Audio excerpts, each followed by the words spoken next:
Hey guys, so back for round two. Tomorrow's the big day. Levi will be going to receive his stem cell therapy at 9:30 in the morning, and we are super excited and we're so thankful for the donations that we've already received. It's just mind blowing, and it's awesome. So thank you all again, and thank you guys for sharing and continuing to pray for us in this process. So tonight I wanted to talk with my husband, who's finally here. Hey. Wanted to talk about why are we even doing this? Why are we choosing stem cell therapy? How did we come to the conclusion to choose stem cell therapy? And what is stem cell therapy? So last time I told you guys this is not embryonic stem cell therapy. This is stem cells from umbilical cords. And so we'll talk about that in a little bit. But I wanted to put the focus onto my husband, who really is the catalyst, I guess, for how we got on the subject of stem cell therapy. So, Matt, how did we get stem cell therapy in our brains?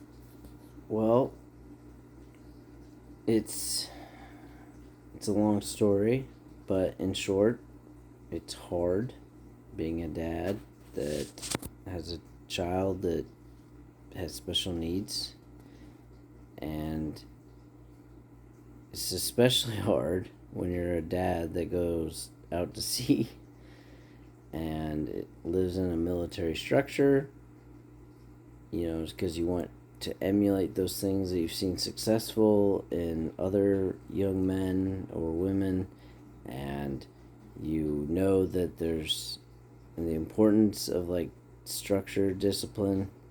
So when you come home after having that, you have a young boy that is very much like you, that questions everything or is unconsolable sometimes.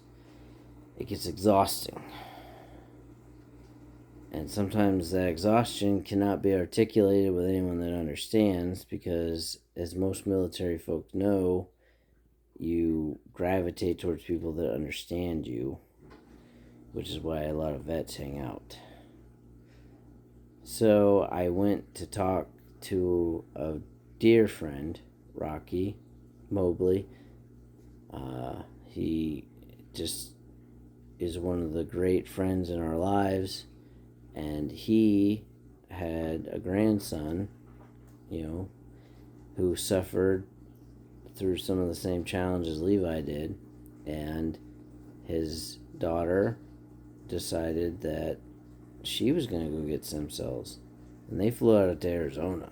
We actually just have to drive 45 minutes down the road. Yeah, in Orange Park.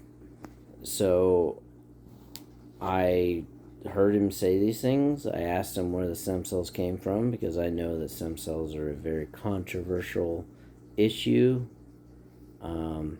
And he was like, well, the doctor was very well renowned, and I love him to death. I'm like, that didn't mean nothing, because you can be a well renowned person with no ethics.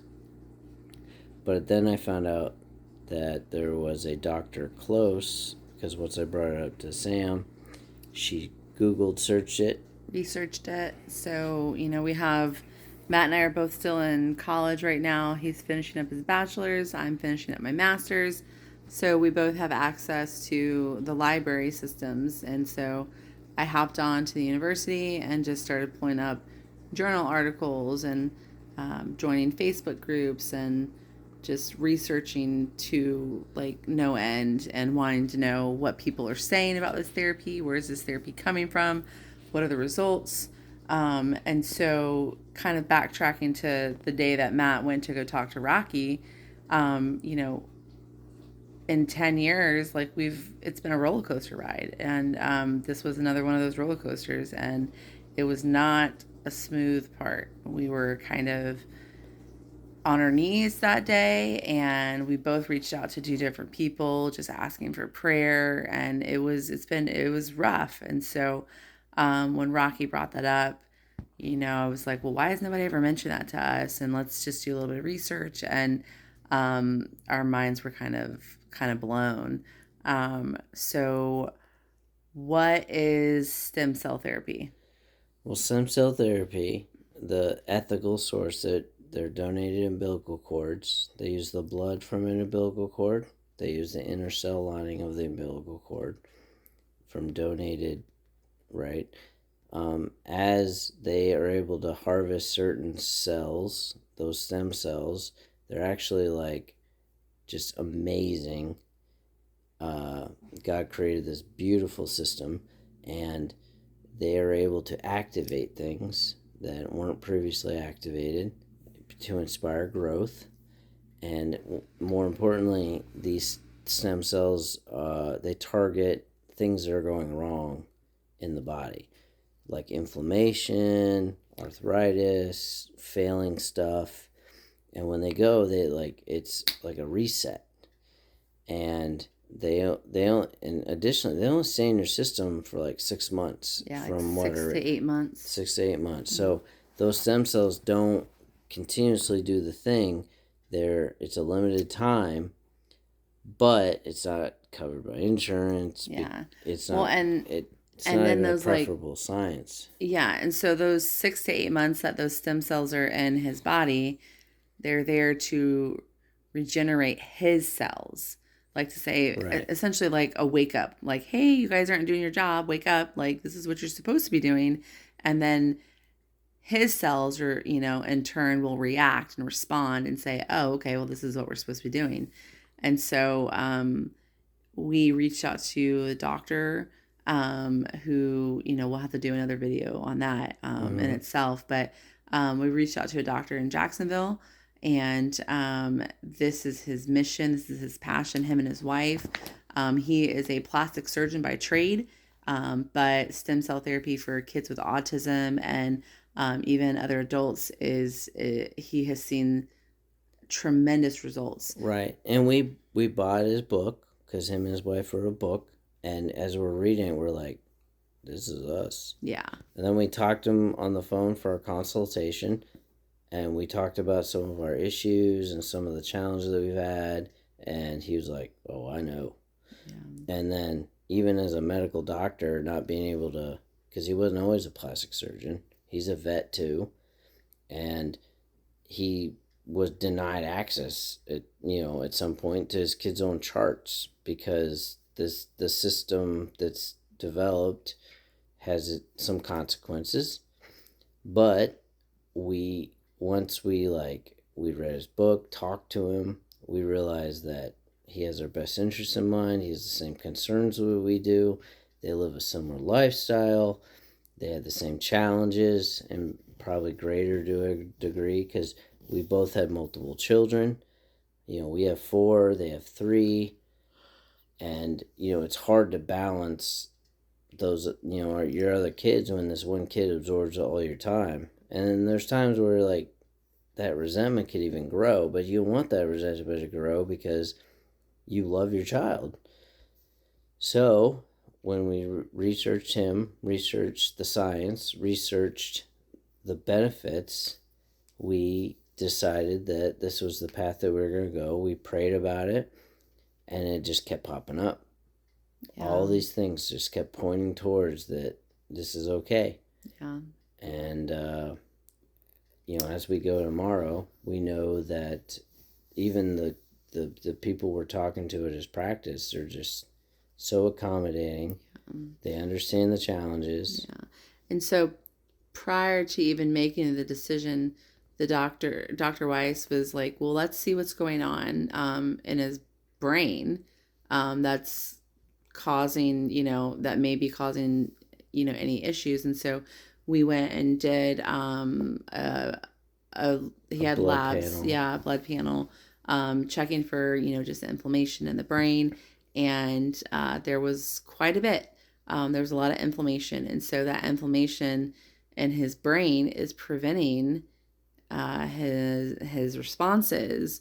And so the goal is that the stem cells are going to rejuvenate his brain, regenerate his cells, and say, "Hey, wake up, you guys! You're not doing the right job." And in turn, they can send better signals, that kind of stuff. So, and so this isn't going to be an instant, we're cure. We're looking for a reduction of symptoms for Levi, and so we won't see results for maybe 6 months, as those cells try to stimulate and do their jobs.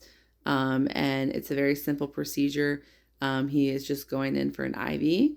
He'll get an IV hookup and sit there and probably watch a movie, and then he'll be coming home, and we'll keep everybody updated from there on out.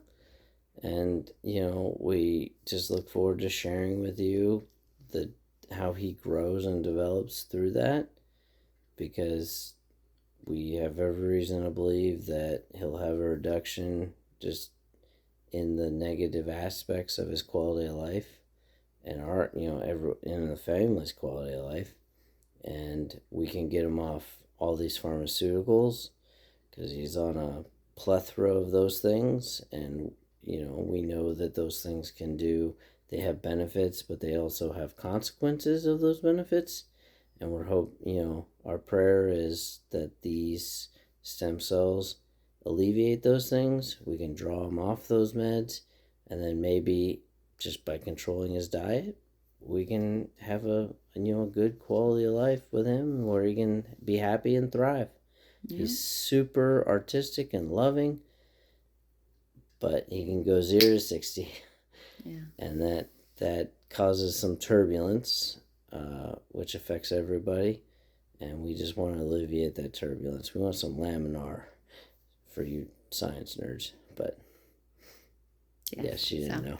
So just pray for us, pray for Levi, pray for the doctor tomorrow, and we'll update tomorrow as well. All right. Thanks. Thank you. Bye.